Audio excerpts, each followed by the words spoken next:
आपल्या दिवसभराच्या कामाची यादी काही संपत नाही. सकाळी तर नुसती घाई असते.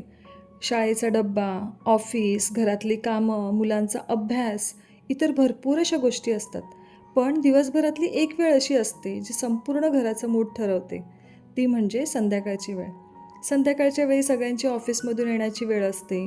मुलं घरामध्ये क्लासेसवरून म्हणा किंवा शाळेमधून येतात. तुम्ही एक गोष्ट कधी नोटीस केलेली आहे का? काही घरामध्ये ना संध्याकाळचं वातावरण हे खूप छान आणि प्रसन्न असतं. तर काही घरामध्ये उगाचच नुसती चिडचिड, भांडण, वादावाद असतं. आणि त्याचं कारण म्हणजे संध्याकाळी काही अशा सवयी असतात ज्या आपल्याकडून पाळल्या गेल्या पाहिजेत. आपण कितीही शिकलेलो असलो ना, तरी आपल्या पूर्वजांनी, आपल्या आईनी किंवा आपल्या आजींनी सांगितलेल्या काही अशा गोष्टी असतात ना, त्या आपण एक होममेकर म्हणून किंवा एक वर्किंग वुमन म्हणून पाळल्याच पाहिजे. आता बघा, मी असा अट्टहास अजिबात करणार नाही की ज्या बायका वर्किंग आहेत, त्यांना संध्याकाळच्या हॅबिट्स आहेत त्या पाळताच येतील. कारण काहींचा जॉब असा असतो की त्यांना वेगवेगळ्या शिफ्टमध्ये काम करावं लागतं. संध्याकाळच्या वेळी ते घरी अवेलेबल नसतात. पण जर समजा तुम्ही होममेकर असाल किंवा तुमची जॉब अशी असेल की जी हाफ डे असतं. हाफ डे म्हटल्यानंतर जशी की आता माझी शाळा असते, तर माझी शाळा दुपारी 2 वाजता सुटते. तर संध्याकाळचा वेळ मी घरी असते. तर अशा गृहिणींनी तरी या ज्या सगळ्या गोष्टी असतात ना, त्या पाळल्याच पाहिजे. कारण या ज्या सर्व सवयी असतात ना, यामध्ये खरं तर काही अंधश्रद्धा नसते. जर आपण आपल्या सदसद विवेकबुद्धीने विचार केला, तर यामागे काही ना काही वैज्ञानिक कारण असतं.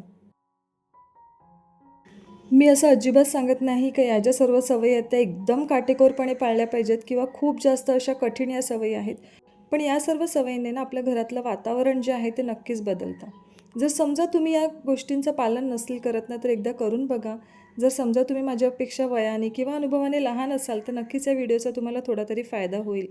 तुम्ही यामधून काय शिकलात ना, ते मला कमेंट करून सांगा. आणि जर समजा तुम्ही माझ्यापेक्षा मोठ्या असाल, अजून कोणत्या गोष्टी आपण थोड्याशा पालन करायला पाहिजे, त्यासुद्धा तुम्ही कमेंट करून नक्की सांगा. त्या मी इम्प्लिमेंट करण्याचा प्रयत्न करेल.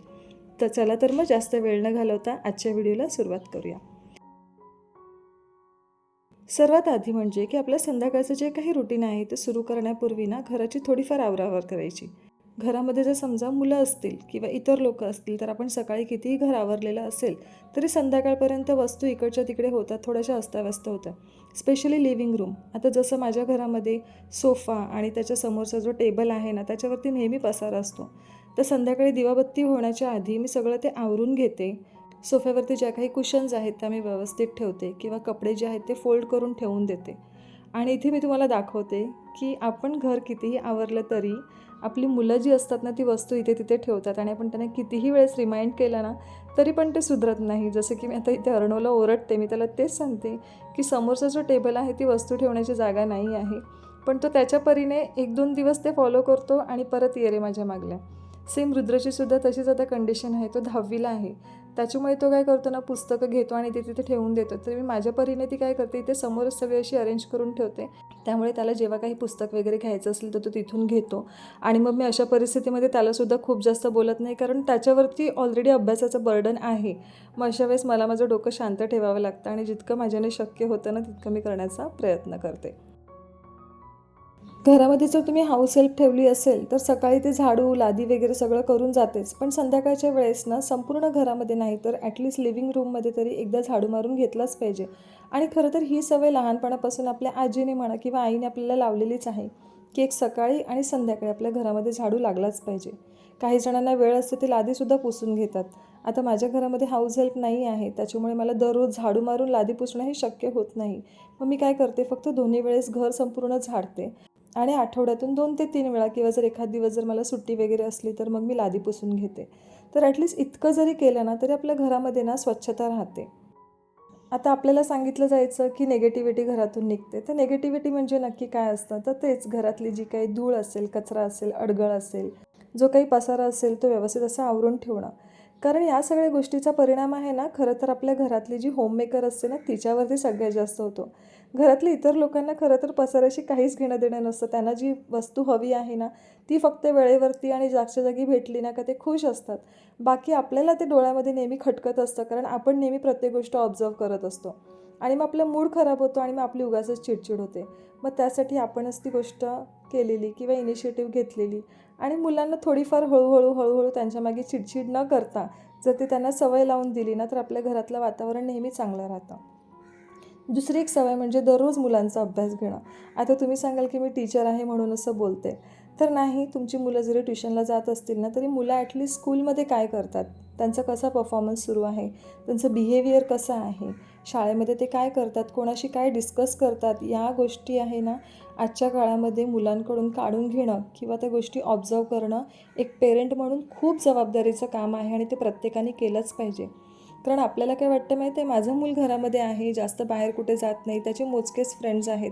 पण आपल्या मुलांना जरी आपण मोबाईल नसू देत ना, किंवा आपली मुलं जास्त टी व्ही नसतील बघत, किंवा आपण मॉनिटर करतो की मुलं काय बघतात, पण शाळेमध्ये इतर मुलांच्यासोबत जेव्हा ते संवाद साधतात ना, तेव्हा खूप साऱ्या गोष्टींचा ते अनुभव घेतात किंवा खूप साऱ्या गोष्टी बाहेरून ते शिकून घेतात.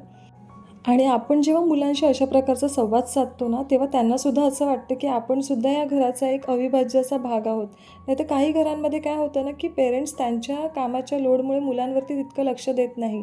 त्यांना असं वाटतं की त्यांच्या भौतिक सुविधा सर्व पुरवल्या म्हणजे आपलं काम झालं. पण नाही, मुलांना या इमोशनल सपोर्टचीसुद्धा तितकीच गरज असते.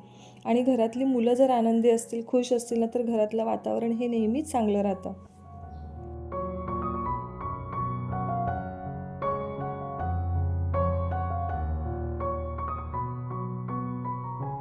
सकाळी जॉबवर जाण्याच्या गडबडीमध्ये आपल्याला देवपूजेसाठी अजिबात वेळ मिळत नाही. मलासुद्धा नाही मिळत. मी फक्त देवासमोर हात जोडते आणि जाते.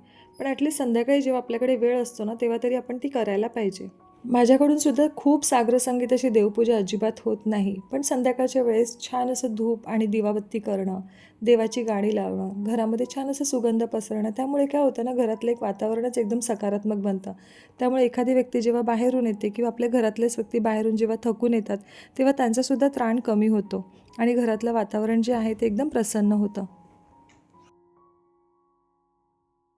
आपल्या दुसऱ्या दिवशीची सकाळ ही कशी जाणार आहे, हे सुद्धा आपल्या संध्याकाळच्या म्हणा किंवा रात्रीच्या काही सवयींवरती अवलंबून असतं.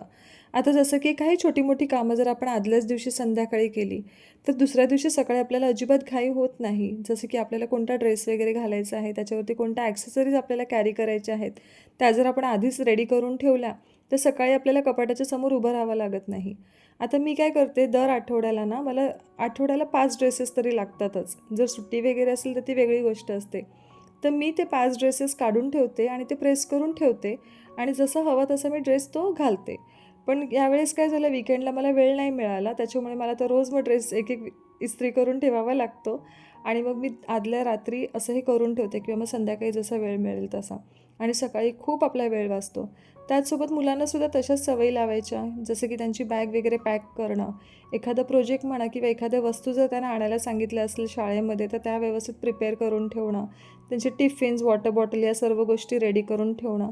आणि आपल्याच कृतीतून मुलंसुद्धा शिकतात, त्याच्यामुळे त्यांनासुद्धा हे जे प्रिपरेशन्स असतात ना, त्याचा काय फायदा आहे तो त्यांना कळतो. ऐन वेळेस सकाळी त्यांचीसुद्धा घाई होत नाही, मग आपलीसुद्धा चिडचिड होत नाही. म्हणून या अशा छोट्या छोट्या सवयी फॉलो करणं खूपच गरजेचं आहे. त्यानंतर पुढची सवय आहे ती म्हणजे आपलं रात्री किचन स्वच्छ करणं. या सवयींबाबत मी खूप काही बोलणार नाही, कारण माझ्या भरपूर अशा व्हिडिओजबद्दल या सवयीचं महत्त्व मी तुम्हाला सांगितलेलं आहे आणि आपल्याला ऑब्व्हियसली या सवयीचं महत्त्वसुद्धा माहिती आहे. पण तरीसुद्धा थोडक्यात सांगायचं झालं तर, समजा तुमच्या घरी हाऊस हेल्प येत असेल, तरीसुद्धा ॲटलीस्ट किचनचा प्लॅटफॉर्म, उष्ट्या भांड्यांमधलं खरकटं ते स्वच्छ करून ते भांडी सिंकमध्ये ठेवणं, या सर्व गोष्टी आपण करायलाच पाहिजे. त्याचसोबत दुसऱ्या दिवशी आपण काय बनवणार आहोत ना, त्या गोष्टीचं सुद्धा थोडंफार प्रिपरेशन जर गरजेचं असेल, तर ते सर्व करून ठेवणं.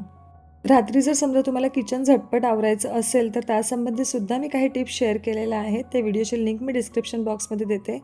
तुम्ही इंटरेस्टेड असाल तर तो पाहू शकता. तर या सर्व छोट्या-छोट्या सवयी मी फॉलो करते आणि तुमच्यासोबत त्या मी शेअर केलेलं आहे आणि इन शॉर्ट माझं संध्याकाळचं काय रुटीन असतं हे मी थोडंफार शेअर केलेलं आहे. इतरसुद्धा भरपूर अशी कामं असतात, पण ती या व्हिडिओमध्ये मी दाखवलेली नाही आहेत. तर आय होप तुम्हाला व्हिडिओ थोडा तरी आवडला असेल. व्हिडिओ आवडला असेल तर प्लीज व्हिडिओला लाईक करा आणि जर काही चॅनलवरती नवीन असाल तर मी होम मेकिंग आणि पॅरेंटिंग संबंधित व्हिडिओज या चॅनलवरती शेअर करत असते. जर आवडलं असेल चॅनल तर प्लीज सबस्क्राईब करा. लवकरच भेटूया एका नवीन व्हिडिओमध्ये. तोपर्यंत आपली काळजी घ्या. बाय.